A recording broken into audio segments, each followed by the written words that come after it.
So we're still on the ayah, your master is the one who knows better, who strayed from his path, and he knows the ones that are committed to guidance. Notice also in this ayah that Allah used the verb for being lost, which suggests that people that are lost now doesn't mean they're always going to be lost. There's hope that they can be found, meaning they can come back to guidance.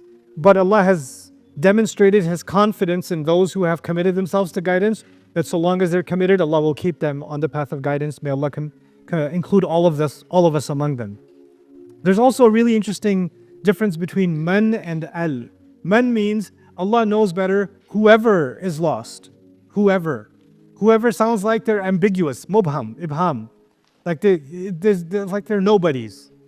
But it was talking about the elites of Makkah who were the only somebodies in the society, and the Quran is like taking a shot at them and saying, yeah, whoever's lost, who cares? Like they're not important. But the people that are committed to guidance, remember, they were the slaves, they were the youth, they were the poor people. These were the people that were coming to the Prophet ﷺ mostly, and they became al-muhtadin, the committed ones to guidance. Like they became important. So in a sense, what Allah did is, Allah treated the elites of the disbelievers as if they are nobodies, and He treated the believers as if they are elites in the society where they were actually considered nobodies, by just using that al in this ayah. It's really beautiful. Then, بِمَنْ ضَلَّ أُقِيمَ مَقَامَ بِهِمْ وَالْمُهْتَدِينُ أُقِيمَ مَقَامَ بِكُمْ. In the previous ayah we saw, you shall see and they shall see. Remember that? You shall see and they shall see. We saw that in the 5th ayah. But there's something really interesting that's happened. The word you was singular. The word you was the Prophet. The Prophet shall see and they shall see. And they were in the plural, remember? So you is singular and they are plural.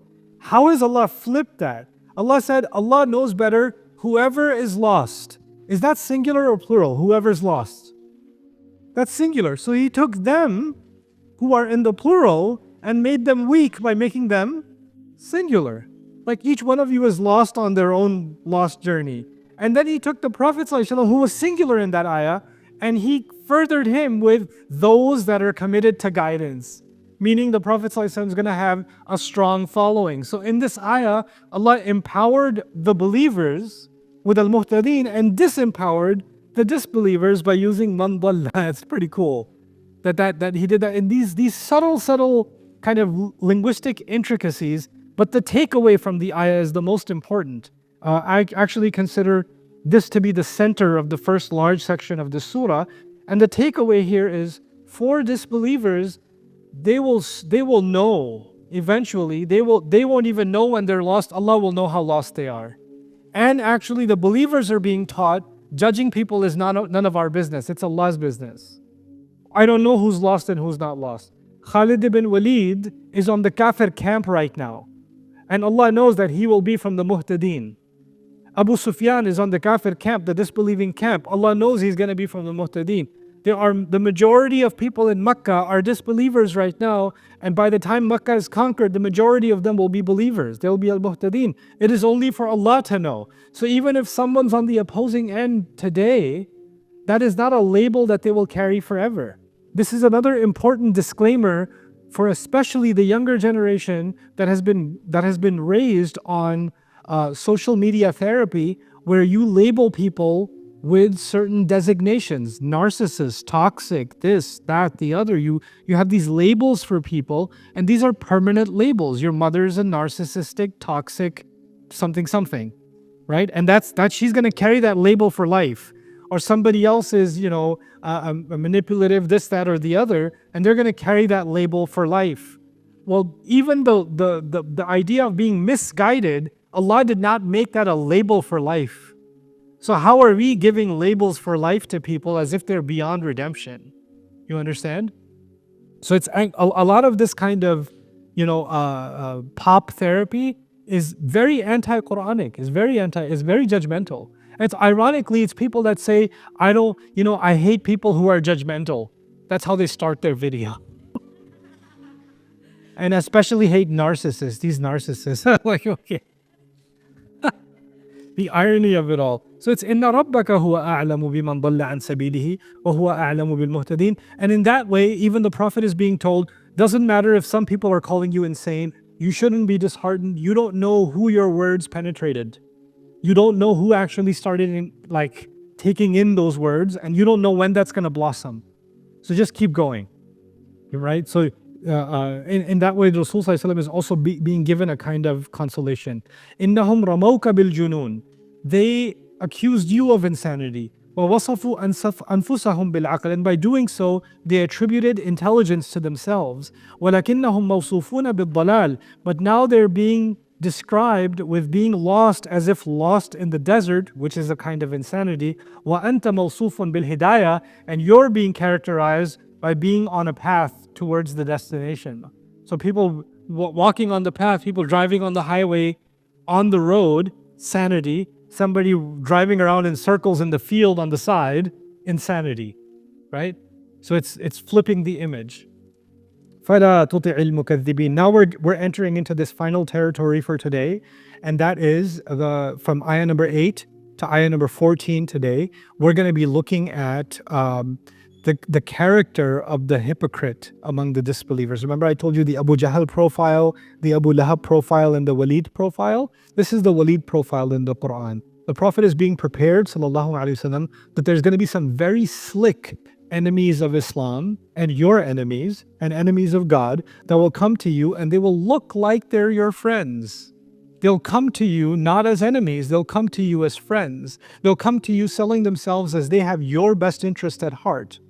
And you need to know about them what they really are. So the two ayat, number 8 and number 9, are going to expose what they really are. Like, let's just call a spade, right? So that's what Allah is going to do here. What's He saying? فَلَا تُطِعِ الْمُكَذِّبِينَ. Do not follow those that call you and your message a lie. They consider you a liar. They consider your message a lie. Do not follow them. So He's just coming out straight and saying it. And so the first definition of these people is al-mukaththibin. You need to know, even if they like you, they don't like your message. Even if they come with you and say, we're family, I've known you for many years, etc., they hate what you represent. You know, they say, you're not bad, it's just your religion. I like you, I just don't like your religion, right? Fine, you can deal with them, but you won't. I mean, I'm using the translation obey, but it's going to be a lot deeper than that as we get into the word tuti'. فَلَا تُطِعْ. We're going to dig into that word, and you'll see there's actually much more going on than meets the eye. But let me read some of this tafsir commentary to you. وَرُوِيَ عَنِ الْكَلْبِ وَزَيْدِ بْنِ أَسْلَمَ وَالْحَسَدْ بِأَلْفَاظٍ مُتَقَارِبَةٍ تَحُومُ حَوْلَ أَنَّ الْمُشْرِكِينَ وَدُّوا أَنْ يُمْسِكَ النَّبِيَّ عَلَيْهِ الصَّلَاةُ وَالسَّلَامُ عَنْ مُجَاهَرَتِهِمْ بِالتَّضْلِيلِ وَالتَّحْقِيرِ فَيُمْسِكُ عَنْ أَذَاهُ. So different wordings and narrations have come, which all basically say the same thing.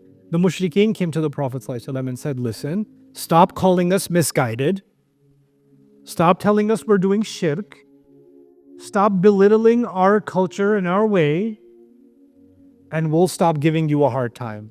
I don't think you're enjoying the insults either. So we need to have a ceasefire on this situation. You stop talking about us, we'll stop talking about you. Is that a deal? This is the negotiation. This is the backdoor negotiation, right? Because now they're clearly coming and saying the Quran is offensive, right? And the fact is the Quran is offensive. The Quran does offend the wrongdoer. The Quran offends the enemy of Allah. The Quran offends the one who pushes the orphan. The Quran offends the one who cheats in business. It offends these people. And by the way, look at the irony. The Prophet is the nicest human being. In fact, so nice that Allah says, sallallahu alaihi wasallam, "Innaka la'ala khuluqin azim." He's the best guy. He's the nicest person, the sweetest person, the kindest person. And the Quran is really offensive. Can you imagine the Prophet sallallahu alaihi wasallam in his life ever just going to somebody and calling them a mukazzib, right? Or a maftoon? Would the Prophet ever do that? Because that's offensive, isn't it? That's not nice. The Prophet is going to be the best to his fellow creation. But Allah, these are not fellows to Allah. These are Allah's creation. He owns them, and He will speak to them like He owns them. And when they're out of line, He has the right to put them in place. And that itself is one of the proofs of prophethood. Why? Because the Prophet ﷺ will speak to them, not his own words, Allah's words. And those words, had it not been for Allah, would never come out of the Prophet. It's just not his personality, ﷺ. That's not how he speaks. So there's a clear distinction between how the Prophet is in his character and how the Quran is in its speech. The Quran's actually literally offending these people directly. It's unabashed, unfiltered. Going and you'll see the insults are just starting. It's going to come after them. This is a problem Christians have, by the way. The Christians believe Jesus is the embodiment of all the most beautiful characteristics. He's mercy, God is love. Because Jesus is Lord, and since Jesus is all love, then God himself is also love. And then they go to the Old Testament, and God is destroying nations, and God is smiting people, and God is angry, and they're like, that's not, where's the love? So they can't reconcile those two things. But the Quran distinguishes between the character of the Prophet ﷺ and the authority of God. And Allah is loving, Allah is merciful, but Allah has also the right to be angry. Allah also has the right to put his servants in their place.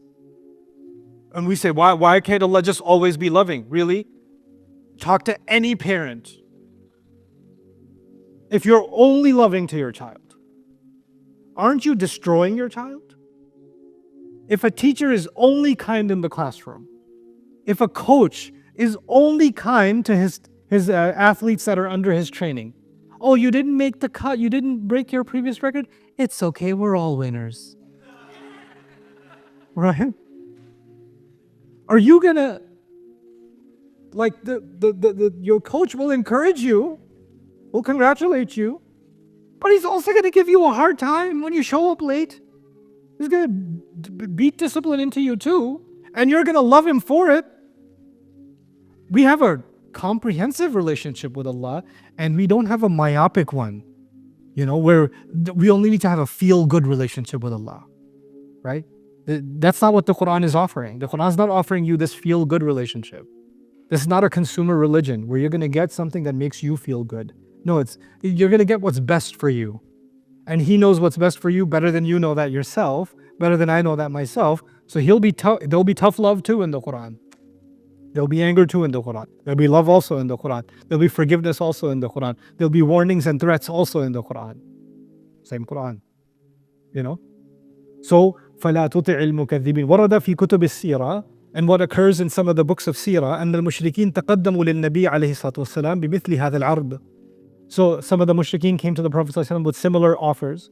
وَوَسَّطُوا فِي ذَلِكَ عَمَّهُ أَبَا طَالِبْ وَعُتْبَةَ ibn Rabi'a. And they put before the Prophet, they didn't want to put aggressive people because aggressive people aren't good at negotiating. So they're not going to send Abu Lahab because they don't even like looking at Abu Lahab himself. Why would the Prophet talk to him?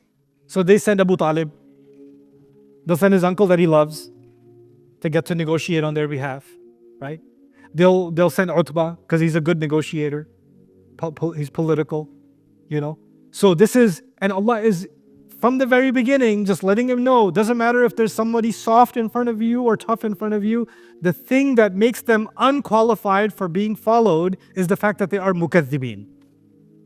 Nothing personal, but you're calling my religion a lie. You're calling this revelation a lie. That's why I cannot take anything from you.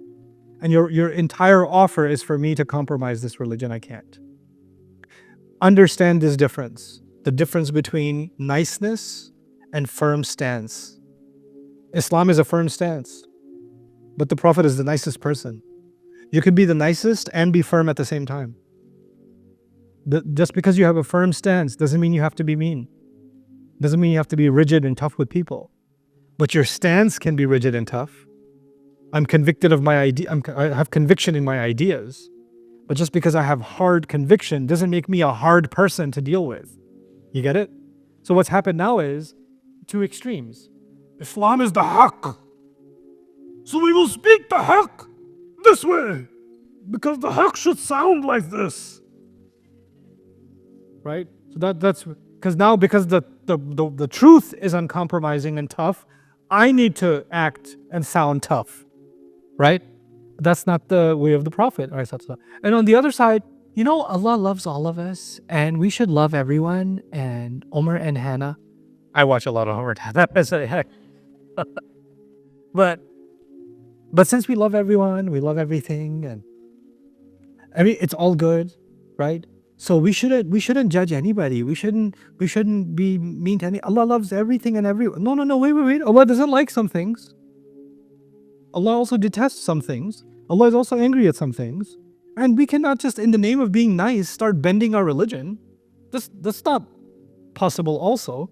And it's like, oh, well, if you're standing by these principles, you're not being kind. No. Kindness has nothing to do with being principled. Kindness has nothing to do with being principled. Now you have, oh no, you're violate, your words are violent. That's what the new thing now. You know, your stance is violent towards me because you have these principles. No, these principles aren't violent.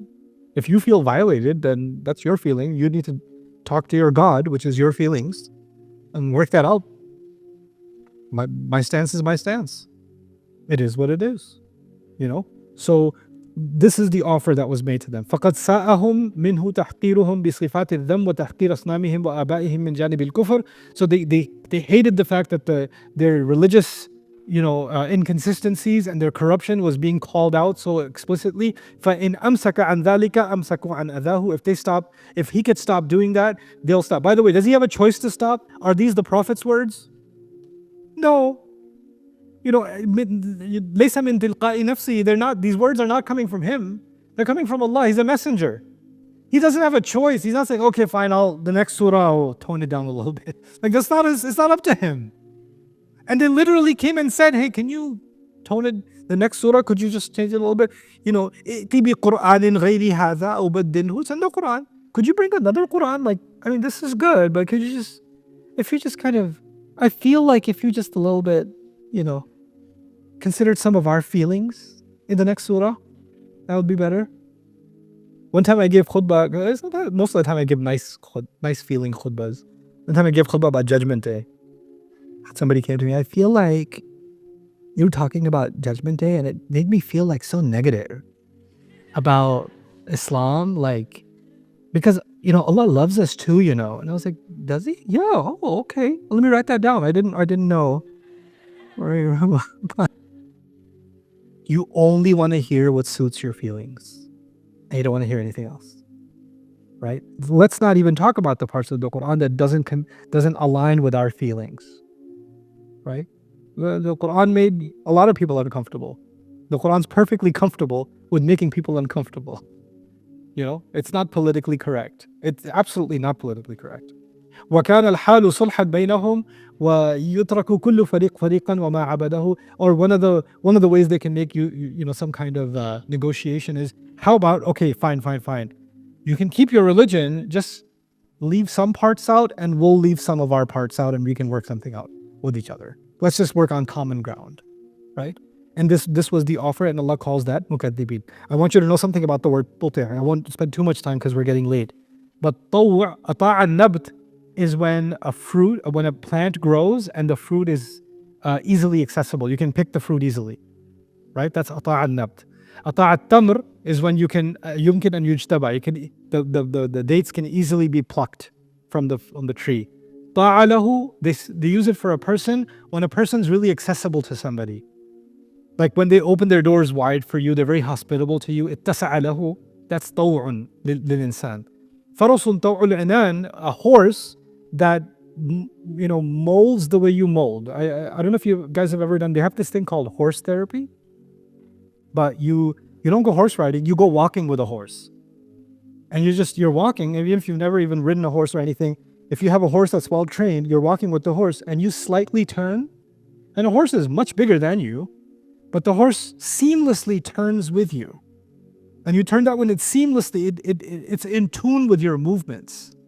It's completely, and you pace up and it paces up, and you slow down and it slows down, and you never have to tug at it like you do your child. Right? It keeps up with you. And it's a really interesting thing that the horse does, and that's actually called a taw' of the horse. The way that it inclines towards you and it becomes in sync with you, and it takes its influence from you. It's deeply influenced by you. It's accepted you as a master in a sense.